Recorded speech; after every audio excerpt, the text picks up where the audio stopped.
Hello students, welcome to Amar tuition classes. Last lecture में हमने poverty chapter में question number 11 complete किया था, जिसमें हमने सोशल रीजंस ऑफ पॉवर्टी को समझा था।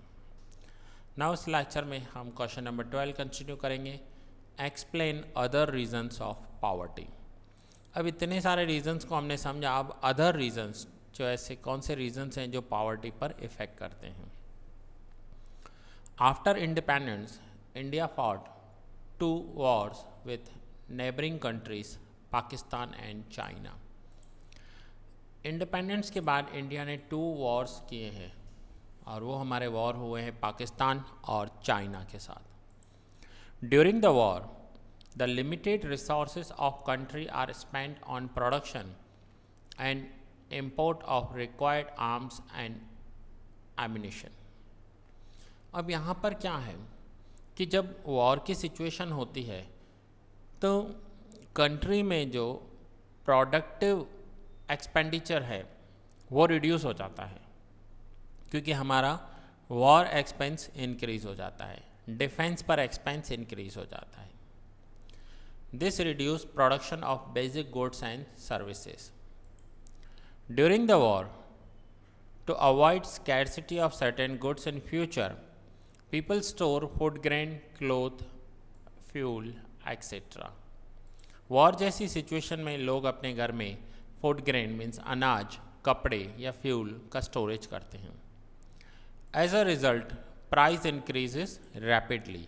सो वहाँ पर क्या हो रहा है कि प्राइस जो हैं वो रैपिडली इंक्रीज हो रहे हैं। And because of war, the process of economic development slows down. War की वजह से हमारा पूरा पैसा आर्मी पर, डिफेंस पर एक्सपेंडिचर हो रहा है। सो कंट्री में अगर कोई डेवलपमेंट करना हो, जैसे न्यू रोड बनाने हैं, न्यू हाईवे प्रोजेक्ट्स बनाने हैं, न्यू ब्रिज बनाने हैं, तो वो सब नहीं हो पाएगा, क्योंकि पैसा पूरा कहाँ जा रहा है? पैसा पूरा आर्म्स में जा रहा है, हथियारों में जा रहा है, हथियार परचेज करने में जा रहा है। सो ऐसी कंडीशन में कंट्री का डेवलपमेंट कम होगा। Due to several wars in India, development expenditure is reduced. हमारा जो डेवलपमेंट एक्सपेंडिचर है वो रिड्यूस हो रहा है। Economic development remain slow and problem of price rise takes place, hence poverty increases. Economic development low हो रहा है, प्राइस राइज हो रहे हैं, सो पॉवर्टी इंक्रीज हो रहा है। Second, increase in defence expenditure. हमारे डिफेंस एक्सपेंडिचर्स इंक्रीज हो रहे हैं। Several Wars made the issue of security very serious. अब इतने वॉर हुए हैं और आपको तो पता है कि जम्मू कश्मीर में आए दिन आपको कुछ ना कुछ सुनने को मिलता है न्यूज़ में। सो सिक्योरिटी क्या हो गया है, एक सीरियस रीज़न हो गया है हमारे लिए, और उस पर एक्सपेंडिचर होता है, बहुत सारा एक्सपेंडिचर होता है।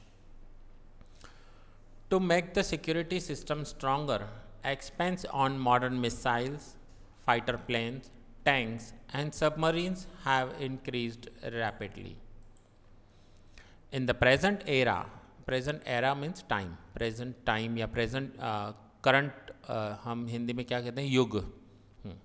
अभी जो युग चल रहा है, in the present era, to fight against terrorism, a lot of special facilities have increased expenditure on defense. Terrorism से फाइट करने के लिए डिफेंस पर बहुत सारा एक्सपेंडिचर किया जाता है। The expenditure on security is non developmental in nature and any increase in such expenditure reduce expenditure on economic development. ये जो एक्सपेंडिचर है जो हम सिक्योरिटी पर करते हैं, मीन्स आर्मी पर करते हैं, डिफेंस पे करते हैं, ये नॉन डेवलपमेंटल एक्सपेंडिचर्स हैं हमारे। इससे कंट्री में कोई डेवलपमेंट नहीं होता। हाँ, सपोज़ करो वॉर नहीं हुआ और उसकी जगह हमने बुलेट ट्रेन को डेवलप किया, तो ये एक डेवलपमेंटल एक्सपेंडिचर है। सो वॉर की वजह से बहुत सारा पैसा जा रहा है डिफेंस में। Economic development slows down and level of poverty increase. अगर वॉर होगी, पूरा पैसा डिफेंस पे जा रहा है तो इकोनॉमिक डेवलपमेंट स्लो हो जाएगा हमारा। And defective policies for rapid economic development in India, the second 5-year plan onwards, basic and heavy industries were given priority, and through rapid industrialization, high economic growth was to be achieved, and thus policy of removal of poverty and unemployment was adopted. जब second 5-year plan हुआ था हमारा economic development के लिए, सो वहाँ पर heavy industries को ज़्यादा इम्पॉर्टेंस दी गई, प्रायोरिटी दी गई। सो ये हमारे डिफेक्टिव पॉलिसीज़ हैं। But this policy neglected the vast population dependent on agriculture. अब जब सेकेंड 5-year प्लान में पॉलिसीज़ बनाई गई, इंडस्ट्रियलाइजेशन को प्रायोरिटी दी गई, बट वहाँ पर जो पॉपुलेशन एग्रीकल्चर पर डिपेंडेंट थी उन्हें निग्लेक्ट किया गया। Agriculture and small and cottage industries, which give the employment and income to majority of population, developed slowly, and so was the income of poor people. ये agriculture and small cottage industries जो थे वो ज़्यादा लोगों को employment दे रहे थे, majority of population का इनकम था वहाँ से, और वो क्या हो गए, स्लोली डेवलप्ड होने लगे। मीन्स जिस स्पीड से होने चाहिए वो नहीं हुआ। Apart from this, various schemes were introduced during planning period to reduce poverty and unemployment, but due to frequent changes in the ruling government, many times they lacked continuity and coordination. बहुत सारी schemes आई, various schemes आई unemployment and poverty के लिए, but ruling government change हो रही थी। कभी एक गवर्नमेंट थी, 5 साल बाद दूसरी आ गई, तो वो आकर प्रीवियस गवर्नमेंट के जो स्कीम्स थे उन्हें कैंसिल कर रहे थे या उन्हें चेंजेस कर रहे थे। सो वहाँ पर रिजल्ट नहीं मिल रहा था। As a result, the targeted poverty reduction could not be achieved through these schemes. Targeted poverty achieve नहीं हुई फाइनली। सो ये था क्वेश्चन नंबर 12, जहाँ पर हमने समझा अदर रीजंस ऑफ पॉवर्टी।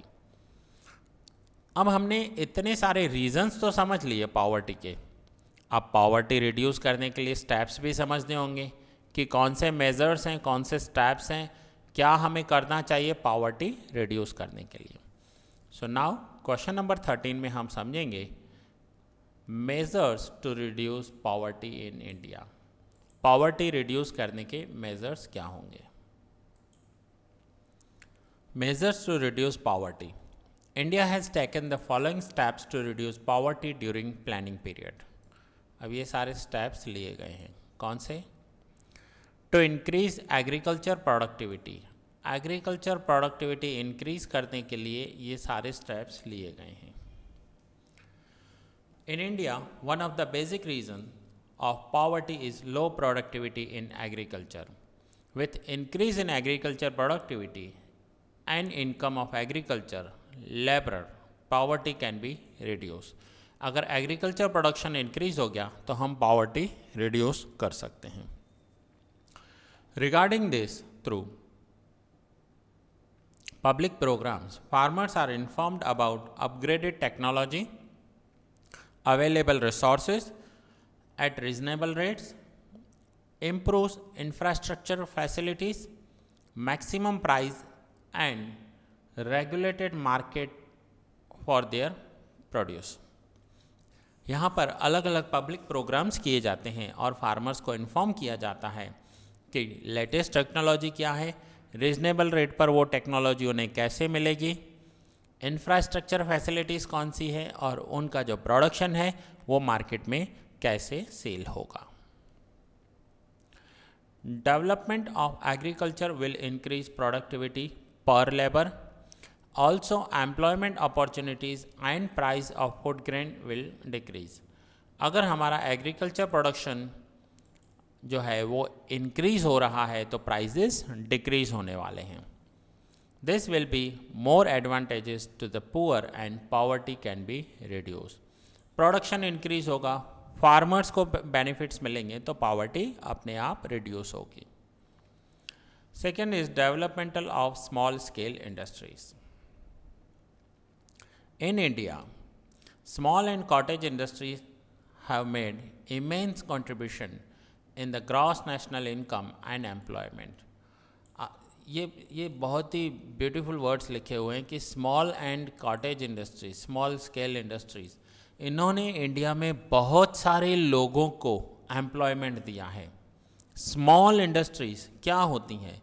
आप एक घर पर भी कोई भी काम कर सकते हो. सपोज़ करो किसी के पास कंप्यूटर है, वो टाइपिंग का काम कर रहा है, वो अकाउंटिंग कर रहा है, कोई घर पे पापड़ बनाने का काम कर रहा है, कोई अचार बना रहा है. बहुत सारे घर में आपने देखा होगा आयरन का काम करते हैं, लेगीज जो होती हैं उन्हें स्टिचिंग का काम किया जाता है.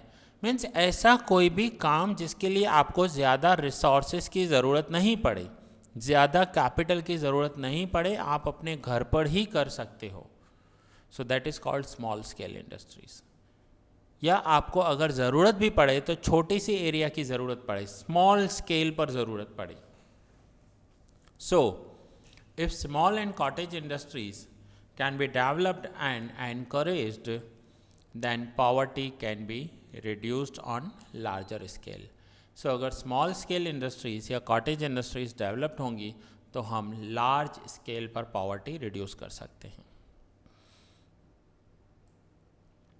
Third, development of unorganized sector. Unorganized sector includes vegetable vendor, masons in construction sector, agriculture laborers, vendors, etc.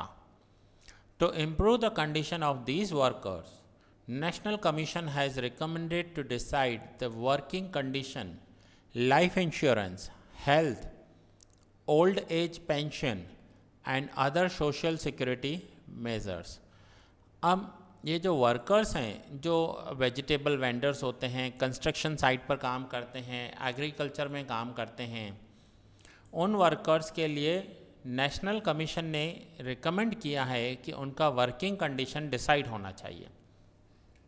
उन्हें इंश्योरेंस फैसिलिटी मिलनी चाहिए, हेल्थ फैसिलिटी मिलनी चाहिए और ओल्ड एज में पेंशन मिलनी चाहिए. More over, for small and marginal farmers, it is recommended to provide them with irrigation facilities and loan facilities. Farmers को irrigation facility and loan facility भी provide होनी चाहिए. Fourth, use of appropriate tax policy. Government use tax policy to reduce inequality of income and poverty by redistributing income. अब government tax policy को appropriate करे और उसे use करे. कैसे? गवर्नमेंट टैक्स क्यों कलेक्ट करती है? रिच पर्सन से टैक्स कलेक्ट किया जाता है एंड पुअर के ऊपर वो स्पेंड किया जाता है. To fulfil this objective, the government makes such a policy where in more tax is imposed on rich class which can afford that tax and less tax is imposed on poor class and given tax concession. अब यहाँ पर क्या हो रहा है कि government को ऐसी पॉलिसीज़ इम्पोज करनी चाहिए कि जो रिच क्लास है वो ज़्यादा टैक्सेस दे और जो पुअर क्लास है उसे कंसेशन मिले. This way the government collects a fund by imposing taxes on rich people and makes expenses on welfare oriented programmes for the poor people. As a result, socio economic conditions of the poor improve and reduction in income inequality and poverty is seen. अब अगर government ऐसा कर रही है कि rich पर ज़्यादा taxes allocate कर रही है, इम्पोज कर रही है और वो एक्सपेंडिचर्स किए जा रहे हैं पुअर पर, तो ऐसे इनकम इनइक्वालिटी जो है वो रिड्यूस हो जाएगी. Fifth, rise in human capital investment. Developed nations where large scale investment is made on education, skill development have very low level of unemployment. As a result, poverty is less. जो developed countries हैं वहाँ पर large scale investment किया जाता है किस पर? Education पर, और उसकी वजह से अनएम्प्लॉयमेंट क्या है वहाँ पर? बहुत कम है. As a result poverty is less. High level of education satisfies the requirement of various employment opportunities and choices among workers. High level education होता है, सो वहाँ पर क्या होता है? वेरियस एम्प्लॉयमेंट अपॉर्चुनिटीज़ मिलती है. अगर कोई बहुत अच्छे से क्वालिफाइड है तो उसे बहुत सारे अपॉर्चुनिटीज़ मिलेंगे वो काम करने के लिए. Skill development increase the productivity of workers. Skill development से वर्कर्स का प्रोडक्टिविटी भी इंक्रीज हो जाएगा, उन्हें हाई वेजेस मिलेंगे. For that at work place continuous investment is required for training and research. So यहाँ पर जो उनका वर्क प्लेस है वहाँ पर कंटिन्यूस इन्वेस्टमेंट चाहिए, मीन्स एक बहुत बड़ा एक्सपेंडिचर चाहिए. किसके लिए? ट्रेनिंग एंड रिसर्च के लिए. And the sixth point is goods and services at reasonable rates. To provide nutritive food and food security to poor people, it should be made available at reasonable rates, which will also directly reduce poverty. अगर हमें poverty को कम करना है तो जो food है वो reasonable rates पर पुअर के लिए अवेलेबल होना चाहिए. आपको पता है इंडिया में कुछ राशन कार्ड होते हैं और राशन कार्ड के शॉप्स अलग होते हैं जहां पर बहुत ही सस्ते रेट पर, बहुत ही कम प्राइस पर अनाज डिस्ट्रीब्यूट किया जाता है. Under public distribution system in India we have ration shops where rural and urban poor are given basic utility goods at reasonable price. Basic utility goods उन्हें रीजनेबल प्राइस पर दिए जाते हैं. During drought and scarcity the responsibility of public distribution system is more to satisfy the basic need of poor. During drought या scarcity means जब सूखा होता है या scarcity होती है, so public distribution system is more to satisfy the basic need. बहुत सारे लोग यहाँ पर हेल्प के लिए आते हैं. पब्लिक डिस्ट्रीब्यूशन सिस्टम होता है, पब्लिक को डिस्ट्रीब्यूट किया जाता है to satisfy the basic needs of the poor. Means जहाँ पर सूखा आया होगा या शॉर्टेज होगी वहाँ से पब्लिक को रिमूव करके दूसरी जगह शिफ्ट किया जाता है. और इससे क्या होता है कि वहाँ पर जो प्रॉब्लम है, वहाँ पर जो पुअर हैं जिनके पास नहीं है, उनमें से कुछ का सॉल्यूशन निकल सकता है. सो ये था हमारा question number 13. That's it students. ये लेक्चर मैं यहाँ पर ही पूरा कर रहा हूँ. मिलते हैं नेक्स्ट लेक्चर में क्वेश्चन नंबर 14 के साथ.